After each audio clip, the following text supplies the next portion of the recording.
Muy bien, continuamos hablando con Carlos Vasallo, meditando más que conversando, ¿no? Sintiendo lo que pasó allí.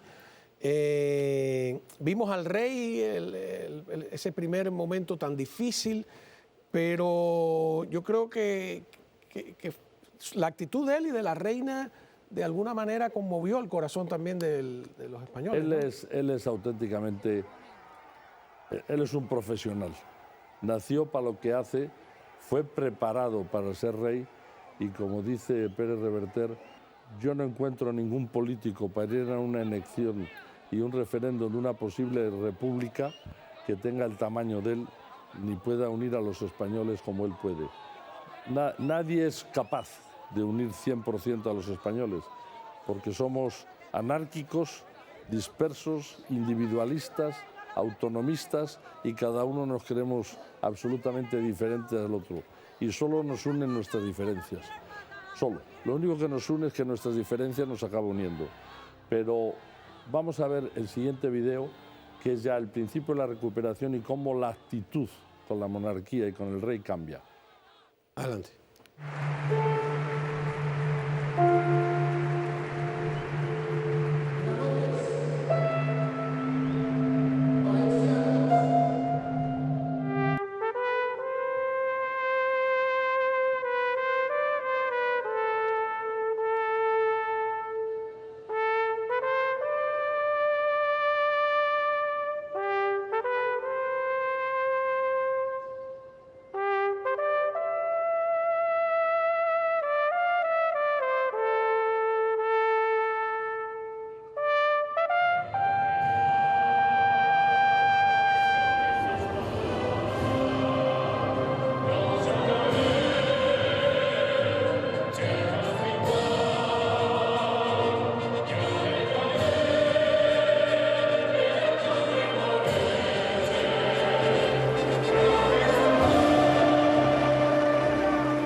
Carlos. Bueno, me he vuelto a quedar sin palabras. Es decir, nada une y separa más a los españoles que el fútbol. El fútbol es la religión de los domingos. Antes era ir a la iglesia, ahora es ir al estadio. Ahora es ver los partidos de fútbol. Eso se convierte en un debate, en una discusión, se convierte en la sal de la vida. Hay programas todo el rato hablando del fútbol. Y hemos conseguido a través del tiempo, del espacio, de una lucha tremenda, finalmente ser campeones de Europa por 3 veces, 2 casi seguidas. Hemos conseguido ser campeones del mundo, ganando a los alemanes, a los italianos, a los holandeses. Y eso ha hecho que el espíritu español siempre se crea un poco más grande. Siempre llegábamos a las finales y perdíamos. siempre estábamos en la semifinal y siempre era casi. Y como se dice en Colombia, jugamos como siempre, maravilloso, y perdimos como siempre. Es decir, eso pasaba mucho en España. Desde hace muchos años, desde la Olimpiada, vamos a decir, del año 82 creo que fue, España cambió radicalmente. 92. 92. Empezaron a salir, sí, claro, 92. Empezaron a salir grandes deportistas. Gasol, Nadal, que se acaba de retirar, siendo para mí el mejor deportista de la historia de España y uno de los más grandes, y te digo que vamos a preparar un programa especial sobre él, porque no quiero que su retiro se vaya en ausencia de nosotros mismos hablando sobre él. Y eso en el campo de fútbol, esos jugadores untándose el barro en la ciudad, en el estadio, se llama el Estadio de la Ciudad de Valencia, que juegan el Elche y el Levante, dos equipos de fútbol que son de esa región y que habían parado el fútbol. El día siguiente a la Dana, quien jugaba era el Real Madrid con el Valencia. Ese partido ha quedado aplazado sine die y simultáneamente no se había vuelto a jugar ningún partido ahí hasta ese partido. Ahora ya se está normalizando, se está totalmente normalizando el hecho de que ya el fútbol vuelve a la vida normal y todo, pero la llegada del rey, que la he querido simbolizar, incorporada a los estadios, a la gente, es muy importante porque el rey simboliza la unión de todos los españoles y el fútbol simboliza la unión de todos los españoles al final. Cuando la selección española juega, es récord de rating y todos tenemos un cachito de esa selección dentro. Lógicamente siempre va a haber unos catalanes que dicen que hay que salir corriendo de esa selección y unos vascos, pero si España tiene 46 millones de habitantes o 48, se reproducen muy rápido. Yo digo que hay 46 millones de españoles que estamos orgullosos de la selección española y del deporte y de lo que eso significa, y estamos orgullosos de la corona. Y pero en el equipo de España había muchos del Barça, así que... Bueno, pero no obligatoriamente tienen que ser catalanes. Iniesta no era catalán y fue el que metió el gol famoso.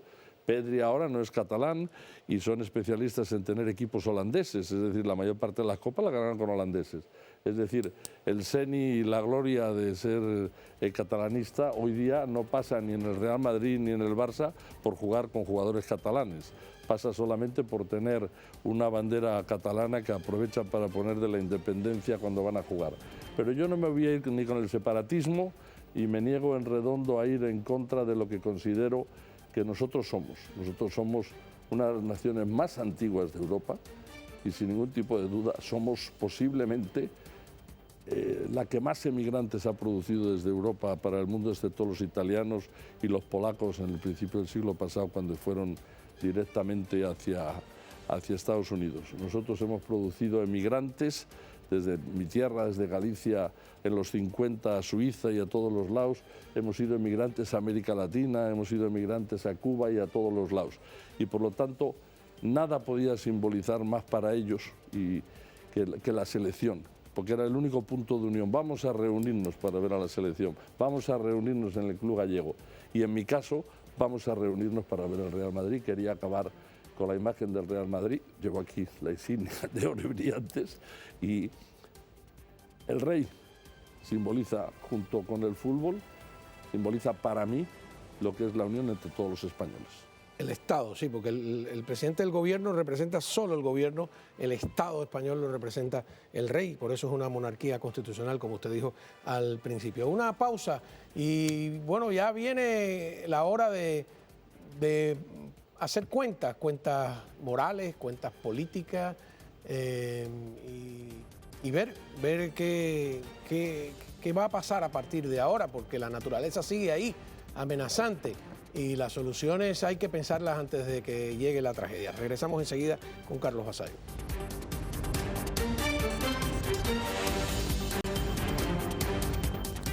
Muy bien, creo que vale la pena regresar un poco a la tragedia en cifras, o las cifras de esta tragedia.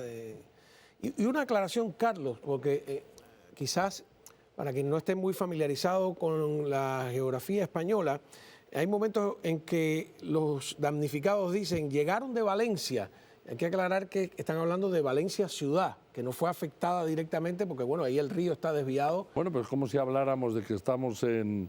Nueva York. No, si hiciéramos aquí un comparativo, estamos, no sé, en Bayfront Park y vienen de Hialeah.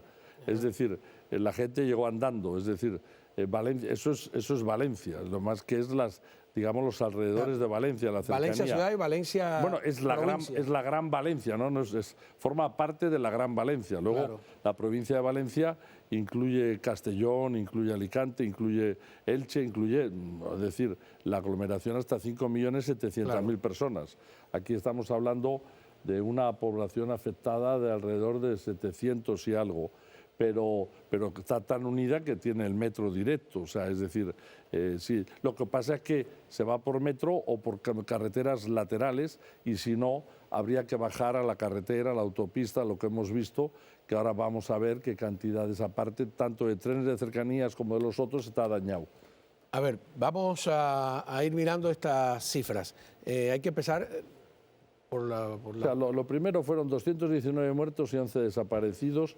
Hay 83.437 vehículos afectados, ahora hablaremos de eso, y más de 155.000 personas quedaron sin electricidad y 255.000 sin teléfono.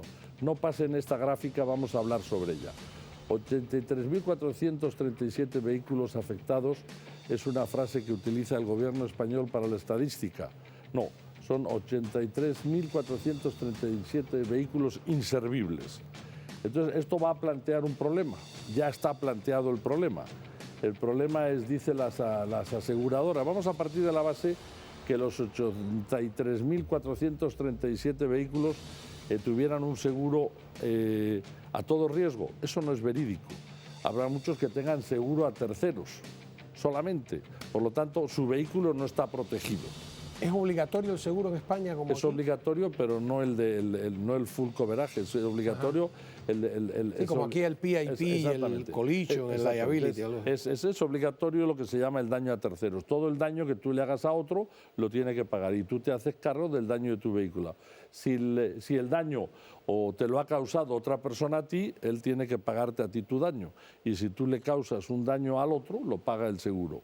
Pero ¿cuál es la tragedia que ahora va a venir? Primero, no sabemos si todos están asegurados. Segundo, no sabemos exactamente a qué punto están asegurados o no. Pero lo que sí sabemos, eso lo tenemos absolutamente claro, es que el valor del coche residual, que es como se llama al valor del coche en caso de un accidente y daño total, nunca va a alcanzar. Vamos a decir que tienes un vehículo del año 2020, del 2018, a ti te costó 10.000 euros, 15.000 euros y su valor hoy día es 7, 8.000, es lo que te va a dar la aseguradora. Las aseguradoras con el gobierno han hecho un compromiso de dar un 20% añadido a esa cifra. Nadie va a poder tener ese coche de reposición, nadie. Es decir, van a tener que sacar dinero de su bolsillo y van a tener que buscar. Y yo calculo que generar ese número de vehículos en parques industriales o de uso en toda España, porque no creo que se vaya a vender mucho vehículo nuevo, visto los daños que han causado y la tragedia y la falta de medios que va a haber. Y para tener un vehículo nuevo habrá que ir, solicitar el crédito, decir usted qué casa tiene, usted con qué responde, con qué trabajo le va a avalar todo esto, y va a tener que decir casa no tengo, la casa se la llevó, el trabajo posiblemente a lo mejor me he quedado sin él. Entonces se va a convertir en un auténtico problema para la gente. Ojalá el gobierno encuentre vías posibles para que eso sea un paliativo. La otra parte que venía ahí de la electricidad y la luz, debo de decir que en España tanto la electricidad o la luz eléctrica como la telefonía es propiedad privada al 100% y por lo tanto han actuado con una celeridad tremenda. Las líneas telefónicas de los celulares han sido restauradas, prácticamente a las 2 semanas estaba el 80%, al día siguiente el 50, el 60, el 70 y hoy día a las 3 semanas no existe ninguna línea telefónica celular que no esté funcionando perfectamente bien. Las torres han vuelto a ser levantadas, los sistemas de comunicación lo han hecho ya sea satelital o como fuera necesario, pero todo el mundo está conectado. falta saber si tienen un teléfono. Todas las tiendas de teléfonos en Paiporta han desaparecido. Tienen que conseguir un teléfono, una tarjeta con el mismo teléfono que tenían. ¿De dónde lo sacan? ¿Cómo lo hacen? Posteriormente viene la electricidad. Sí, han repuesto electricidad donde la pueden reponer. Lo han hecho con celeridad, pero ¿cuál es el problema? En los pisos altos, a partir del primer piso, posiblemente en todas esas viviendas ya dañadas, que son creo más de 40.000, ahora lo vamos a ver, pueden reponer la electricidad a partir del piso de arriba, pero no pueden hacerlo en los pisos de abajo. Y no sé por dónde tiran los cables, porque el agua todavía está en algunas de esas zonas. Pero se están trabajando a una celeridad tremenda para poder conseguir que todo el mundo tenga electricidad. Mucha de esa zona, o una gran parte en España, se sigue utilizando calefacción e incluso las estufas ¿Y el gas? se utiliza gas. Entonces el gas evidentemente está absolutamente claro que queda totalmente pendiente de ubicación. Ahí tenemos en el dato que están dando, hablan de 4.600 edificios afectados por las inundaciones, la mayoría en Paiporta, La Torre, Benetúsar y Alfafar. Bueno, yo había leído que son muchísimos más los edificios afectados, pero aquí cuando hablan en cifras del gobierno, 4.600, obviamente, y cuando dicen afectados quiere decir que están dañados, no se sabe cuántos de ellos van a tener que ser totalmente inutilizados, van a tener que ser destruidos, tirados abajo, hay infinidad de ellos que no tienen ascensores. Y segundo, el agua es tremendo, el agua pudre lo que toca. Si no se seca con suficiente tiempo, se pudre todo. O sea, es decir, como decía esa agua chica... con fango, además. No, pero esa chica lo explicaba muy bien. Si no quitan el agua de este garaje, los cimientos se están pudriendo. Entonces se va a acabar cayendo el edificio. Entonces tienen que actuar con una celeridad impresionante para conseguir que eso no suceda. Y mientras tanto, ¿quién les va a ayudar con las casas? ¿Quién les va a reponer las casas? ¿Con qué dinero lo van a poder hacer? ¿Qué banco les va a ayudar? ¿El gobierno los va a ayudar? ¿En qué cantidad? ¿En qué proporción? El gobierno primero tendrá que arreglar las calles, ¿verdad? Alguien tendrá que ir finalmente y dejar de esconderse el bulto y pelearse entre ellos, y tendrá que ir y arreglar las calles, y tendrá que ir y arreglar las farolas, y tendrá que ir y arreglar las plazas, la iluminación, colaborar a que la vida se normalice, ¿no? Bien, vamos a una pausa. Cuando regresemos nos quedó el tema de los kilómetros de carreteras y kilómetros de vía férrea dañados, que es el transporte férreo, de vías férreas en Europa y en España es sumamente utilizado. Volvemos enseguida. Bueno, muy bien. Y hablando de motivos, ¿no? Y de... ¿Qué dimensión? O sea, en kilómetros cuadrados, por ejemplo, porque esto ocupó tenemos bastante dos placas que nos faltan para acabar de dimensionar lo que ha sido. La zona de desastre abarcó 571 kilómetros cuadrados. 26 puentes fueron totalmente derrumbados e inutilizados. 1.522 kilómetros de carreteras, no quiere decir todas principales, secundarias, caminos, brechas, o sea, todas las carreteras, incluyendo la general, que quedó inutilizada, fueron 1.522 kilómetros de carreteras. Quiero aclarar que la general ya está totalmente repuesta, el tráfico ya circula perfectamente bien desde el sur hasta Cataluña. Es decir, ha habido una celeridad, el trabajo está siendo rápido, y debo de aclarar que la mayor parte de eso sucede, quiero volverlo a recalcar, porque se hace cargo la iniciativa privada. La iniciativa privada se le encarga que vaya con las máquinas, y están las grandes constructoras de infraestructuras. No hay que olvidarse, acabamos de ver al Real Madrid, Florentino Pérez con ACS es la primera constructora del mundo, y el sistema de ingenieros industriales, carreteras y obras de España es asombroso. Por lo tanto, han trabajado con celeridad y fuerza, y como siempre, mientras esté en manos de la iniciativa privada, vamos bien, no hay que discutir y no están los políticos de por medio. De ferrocarriles, ¿cuánto se quedó de ferrocarriles sin utilizar? Me ponen la placa que se nos fue. Quedaron 99 kilómetros de ferrocarril que son, como es en línea recta, básicamente es todo lo que se llevó cuando el agua llegó al ferrocarril por las vías, se lo fue llevando y destrozó 99 kilómetros que pueden ser hasta llegar casi a Paiporta, llegar a Valencia y para atrás. También no están 100% reparados, pero ya empezó Cercanías y están cerca de tenerlos reparados.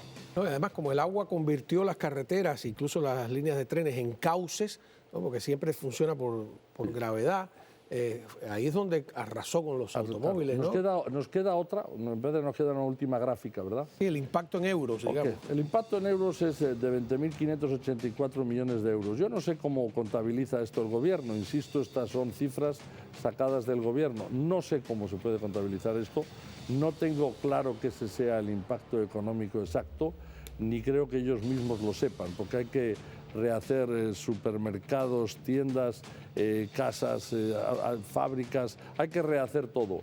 Pero vamos a suponer que ese sea el impacto económico. Eso redujo 2 décimas el crecimiento económico del cuarto trimestre del 2024 para toda España, o sea, para la economía española, y aumentó el 0,15% en el índice de precios al consumidor, que teniendo en cuenta que en España estaba subiendo a una velocidad que estaba subiendo, esta es relativa. Esa pregunta que usted se ha hecho me la he hecho yo 1000 veces con los desastres naturales aquí en Estados Unidos, la rapidez con que te calculan, pero presiento que es que necesitan tener una cifra para poder organizar la ayuda, los cálculos, etcétera, y usted tiene razón que nunca refleja exactamente la realidad. Ok, pero el punto importante es, esas son las cifras del gobierno, luego hablamos del problema de cuáles van a ser las ayudas, pero vamos a tratar el tema, porque podemos hacer otro programa sobre toda esa parte, vamos a tratar el tema de por qué el ejército no llegó, por qué la pelea entre los políticos miserable, o sea, hizo que no que se pudiera parar la dama, yo en eso no tengo mucha, pero sí la ayuda, la velocidad, el salvamento, el ejército parado a unos kilómetros de esa población, todavía sigo sin poderlo entender. Y hay un ejemplo perfecto hecho con una mujer en inteligencia artificial que nos va a explicar lo bueno que somos los españoles para ayudar a todo el mundo, pero parece ser que el gobierno no es bueno para ayudarnos a nosotros mismos. Grecia, 2021. Durante los incendios forestales, España movilizó aviones de extinción de incendios en menos de 24 horas. Turquía, 2023. Después del terremoto, equipos de rescate españoles llegaron en 36 horas. Mozambique, 2019. Tras el paso del ciclón Idai, el gobierno español envió ayuda humanitaria en menos de 48 horas. Ucrania, 2022. Al inicio del conflicto, España envió aviones con ayuda humanitaria y equipos médicos en las primeras 72 horas. Marruecos, 2023. Tras el terremoto, España envió equipos de rescate en menos de 24 horas. Libia, 2023. Durante las inundaciones en Derna, se movilizaron equipos de apoyo en menos de 72 horas. Valencia, 2024. Si necesitan ayuda, que la... Tremenda recopilación. ¿Y por qué? ¿Por qué pasa eso? Bueno, esto pasa porque el señor Sánchez es incapaz de colaborar con España por igual. Es absolutamente separatista él mismo en su propia esencia de entendimiento de la política. Y sus propias alianzas para poder permanecer en el poder con los separatistas, con los podemistas, con los sumistas y con los terroristas, hace que su mentalidad de nación se vaya debilitando por segundos. Quiero decir, si en algún momento tuvo la mentalidad de nación, él poco a poco la va debilitando porque su único interés, en mi opinión, es permanecer en el cargo y después que permanece mientras tanto tratar de conseguir una posición que le permita salir a un puesto en la Comunidad Europea o en algún sitio a través de la Internacional Socialista. Entonces, no se movilizó porque él no quiso, porque sencillamente esto es como decir que le declaran la guerra a Valencia y entonces vienen y dicen, oye, si Valencia no me pide que le ayude, pues oye, que los destruyan. Y le declaran la guerra a Galicia y dice, oiga, si no me piden ayuda, es decir, o sea, la frase que le va a perseguir toda la vida a Sánchez, en mi opinión, es esa frase que nunca jamás debió que jamás debió decirla, eso es, si necesitan ayuda, que me la pidan. Yo creo que eso es lapidario de su personalidad. Se imbuyó tanto en el Estado soy yo, la nación soy yo, el presidente soy yo mando y ordeno, que realmente en ese momento, cuando él dijo esa frase, no sabe que pasará la historia por decir España soy yo, y si un cacho de España que no gobierna el PSOE pide ayuda, veré si se la doy, pero automático no, que me la pidan. Pero lo que es peor, su ministro de Justicia, ministro del Interior, Marlaska, tuvo el desacierto de decir, y quedarse tan contento, decir que ese es un problema de Valencia. Luego, claro, salieron al unísono todos los ministros a decir que no, que eso ha sido todo culpa de Mazón, que no pidió a tiempo, que no solicitó a tiempo la ayuda. Bueno, porque Mazón es del PP. Pues por supuesto que Mazón es del PP y le acusan y que es el presidente del gobierno de Valencia, de la Comunidad Valenciana. Y además lo que quieren es que Ximo Puig, que era uno de los varones del PSOE, vuelva al poder. Entonces, al señor Sánchez se le olvida una cosa para acabar este segmento, ¿no? Se le olvida algo muy importante, y es que Mazón maneja la comunidad o salió elegido en la Comunidad Valenciana por una mayoría absoluta. Y él gobierna en España con una minoría absoluta que a través de muchas minorías consigue gobernar. El Frankenstein, es decir, ¿no? Si alguien, claro, Frankenstein, Chucky el maldito, si alguien debe de considerar su posición ante esto, es él. ¿Y qué es lo que pasa? Que si no salen los presupuestos, él está muerto. En algún momento va a tener que... Él es un cadáver político, lo tienen que enterrar. Vamos a una pausa. Muy bien, Carlos, al final, ¿por qué se echan la culpa unos a otros? Bueno, se echan la culpa unos a otros porque todo les salió mal, y les salió mal a todos. Es decir, a Mazón le echan la culpa porque no reaccionó a tiempo y porque estaba comiendo con una periodista para sugerirle ser presidente de la televisión valenciana. Hay que aclarar que la Comunidad de Valencia, la Comunidad de Cataluña y la Comunidad Gallega tienen su propia televisora. Entonces, bueno, él tenía la obligación de saber que venía una dana. Parece ser que deberían haber mandado el aviso antes. Dicen que fue la Confederación Hidráulica del Júcar que tenía que haberlo dicho, y empieza la confusión. Al final, esta señora que está hablando, que se llama Teresa Rivera, que es la ministra encargada del medio ambiente y de las aguas y de todo lo demás, estaba en Bruselas tratando de conseguir una posición como vicepresidenta para el medio ambiente en el gobierno europeo, y es el alfil, es la tercera o segunda vicepresidenta del gobierno español, y es el alfil de Sánchez. Y para Sánchez es sumamente importante esa figura, porque ubicando a esta figura en la vicepresidencia, insisto, él espera en algún momento tener que recurrir a ello. Para que ella salga, esto es un pequeño paréntesis, vicepresidenta de la Comunidad Europea, se ha producido un auténtico debacle, porque el PP dijo que no la apoyaba por ningún motivo. Entonces, para que Sánchez pueda tener a Teresa Rivera, tiene que aceptar al Delfín, al segundo de Meloni, y al de Orbán, que son la extrema derecha. Entonces, al de Hungría. Al de Hungría. Y entonces Sánchez tiene que tragar sapos, porque digamos, la Internacional Socialista, que él es el presidente actualmente, no tiene la fuerza ni el número de diputados para imponerse. Entonces, Teresa Rivera hizo una cosa, tenemos imágenes de Aznar, que ya se nos complica ponerlo cuando sale de presidente, que explica, y recientemente lo vuelve a explicar, que había un plan hidrológico para corregir especialmente todo lo que es el barranco del Pollo ese, y no se hizo, y todo el mundo parece que sabía que había que hacerlo, y la señora Teresa Rivera dice que lo sabía, pero que hacía falta 150 millones y que había que ponerlos y no los puso.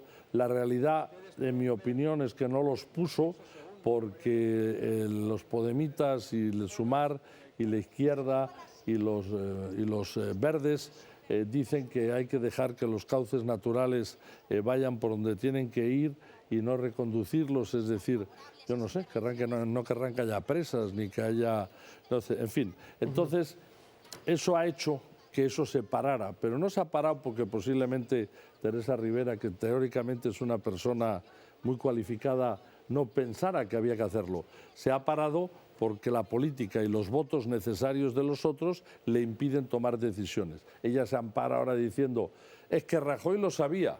Bueno, puede que Rajoy lo supiera, pero es que tú llevas 6 años y también lo sabes desde hace 6 y eres la que mandas. Entonces, porque la filosofía la nueva filosofía ecológica sobre las presas, los embalses y los diques es que hay que derribarlos para que, como dice usted, los peces recuperen el cauce natural por la huella de carbono, etcétera, etcétera. Y supuestamente España está a la vanguardia de un movimiento que se llama derribar presas en Europa y que donde más lo han hecho es en España.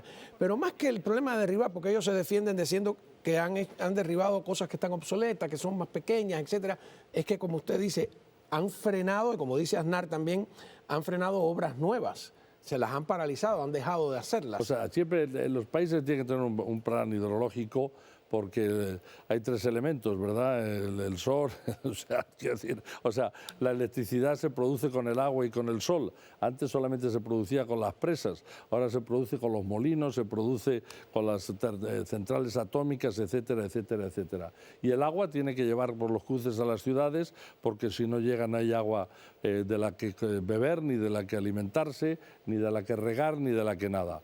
Antiguamente en Valencia, precisamente, es una zona donde existían los tribunales de las aguas y eran famosos porque eran al margen de los tribunales ordinarios y eran para dirimir el cauce de los ríos a través de las distintas huertas o de los distintos terrenos para que no hubiera un aprovechamiento para solamente una de las partes.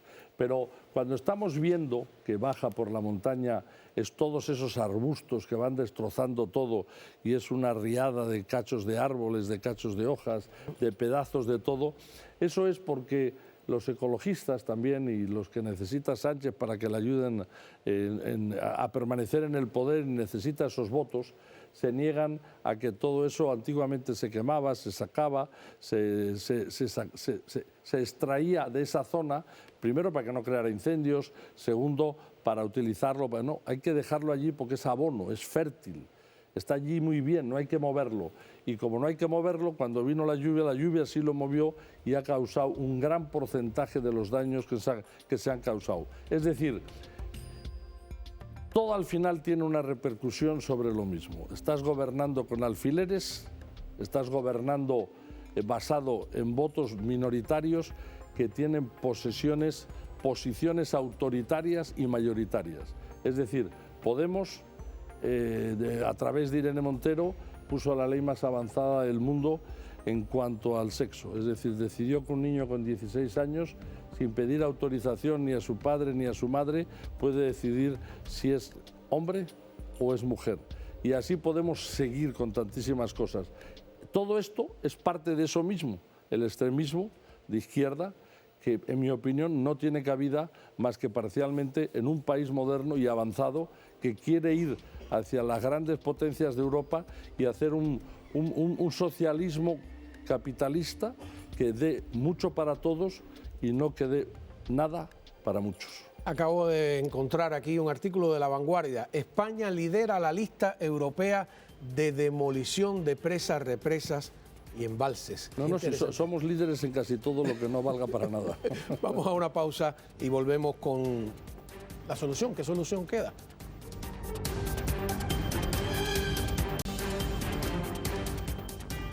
Carlos, después de este extraordinario material que hemos visto, ¿qué solución queda?